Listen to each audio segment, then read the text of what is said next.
ਭਾਰਤੀ ਦੂਤਾਵਾਸ Norway ਵੱਲੋਂ ਗਣਰਾਜ ਦਿਹਾੜੇ ਮੌਕੇ ਓਸਲੋ ਸਥਿਤ ਭਾਰਤੀ ਐਮਬੈਸੀ 'ਚ ਤਿਰੰਗਾ ਲਹਿਰਾਇਆ ਗਿਆ। ਇਸ ਮੌਕੇ ਭਾਰਤੀ ਦੂਤਾਵਾਸ ਦੇ ਐਮਬੈਸਡਰ ਸ਼੍ਰੀ ਕ੍ਰਿਸ਼ਨਨ ਕੁਮਾਰ ਵੱਲੋਂ ਤਿਰੰਗਾ ਲਹਿਰਾਉਣ ਦੀ ਰਸਮ ਅਦਾ ਕੀਤੀ ਗਈ। ਇਸ ਮੌਕੇ ਰਾਸ਼ਟਰੀ ਗੀਤ ਦਾ ਗਾਇਨ ਵੀ ਕੀਤਾ ਗਿਆ ਅਤੇ ਰਾਸ਼ਟਰਪਤੀ ਦਾ ਕੌਮੀ ਸੰਦੇਸ਼ ਪੜ੍ਹ ਕੇ ਵੀ ਸੁਣਾਇਆ ਗਿਆ। ਭਾਰਤੀ ਦੂਤਾਵਾਸ ਦੇ ਐਮਬੈਸਡਰ ਸ਼੍ਰੀ ਕ੍ਰਿਸ਼ਨਨ ਕੁਮਾਰ ਨੇ ਸਮਾਰੋਹ 'ਚ ਸ਼ਾਮਲ ਹੋਏ ਸਮੂਹ ਭਾਰਤੀ ਭਾਈਚਾਰੇ ਨੂੰ ਗਣਰਾਜ ਦਿਹਾੜੇ ਦੀ ਵਧਾਈ ਦਿੱਤੀ।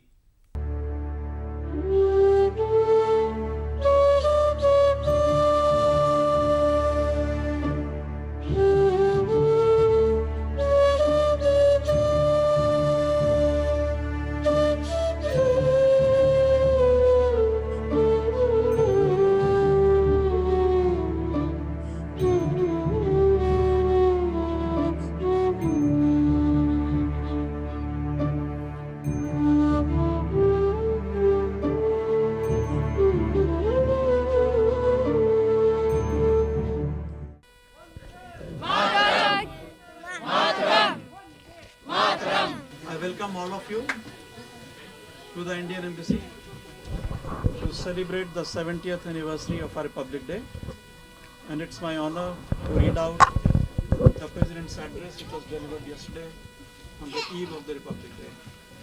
I'll read out the address. मेरे प्यारे देशवासियों, 70वें गणतंत्र दिवस की पूर्व संध्या पर आप सभी को मेरी हार्दिक शुभकामनाएं। यह दिवस लोकतंत्र पर आधारित हमारे गणराज्य के उच्च आदर्शों को याद करने का अवसर है। यह दिवस देश के सभी नागरिकों के लिए स्वतंत्रता, समानता और भाईचारे के आदर्शों के प्रति अपनी आस्था को दोहराने का अवसर है। और इन सबसे बढ़कर हमारा गणतंत्र दिवस हम सबके भारतीय होने के गौरव को महसूस करने का भी अवसर है। हमारे गणतंत्र के लिए यह वर्ष विशेष रूप से महत्वपूर्ण है। इसी वर्ष 2 अक्टूबर को हम राष्ट्रपिता महात्मा गांधी की 150वीं जयंती मनाएंगे। गांधी जी ने हम सबको एक नई दिशा दिखाई।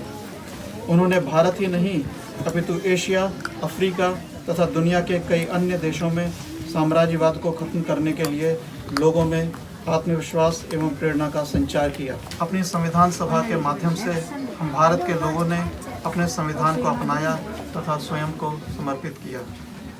उसके ठीक 2 महीने बाद 26 जनवरी 1950 को हमने अपना संविधान लागू किया और भारत एक गणराज्य के रूप में स्थापित हुआ।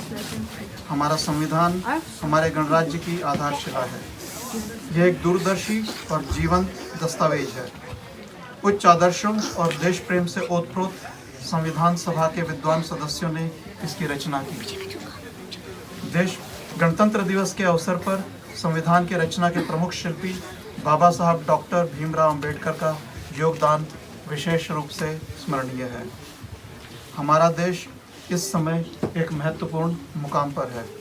हमारे आज के निर्णय और कार्यकलाप 21वीं सदी के भारत का स्वरूप निर्धारित करेंगे। एकजुट होकर अपने प्रयासों के बल पर इस सदी को भारत की सदी बनाने का अवसर हम सबके सामने है। इसलिए राष्ट्र निर्माण की दृष्टि से आज का ये समय हम सबके लिए उतना ही महत्वपूर्ण है जितना हमारे देशवासियों के लिए स्वतंत्र भारत का शुरुआती दौर था। स्वतंत्रता सेनानियों के उच्च आदर्शों पर चलते हुए हमने आज़ादी हासिल की। अपने इस संकल्प के साथ हम सब अपने गणतंत्र की यात्रा में तेजी से आगे बढ़ रहे हैं। मुझे विश्वास है कि संवैधानिक आदर्शों के वाहक के रूप में आगे बढ़ते हुए हम भारत के लोग अपने गणतंत्र के लक्ष्यों को प्राप्त करने में निश्चित रूप से सफल होंगे। मैं एक बार फिर देश और विदेश में बसे आप सभी भारतवासियों को गणतंत्र दिवस की हार्दिक बधाई देता हूं और आप सबके सुखद भविष्य की मंगल कामना करता हूं। जय हिंद।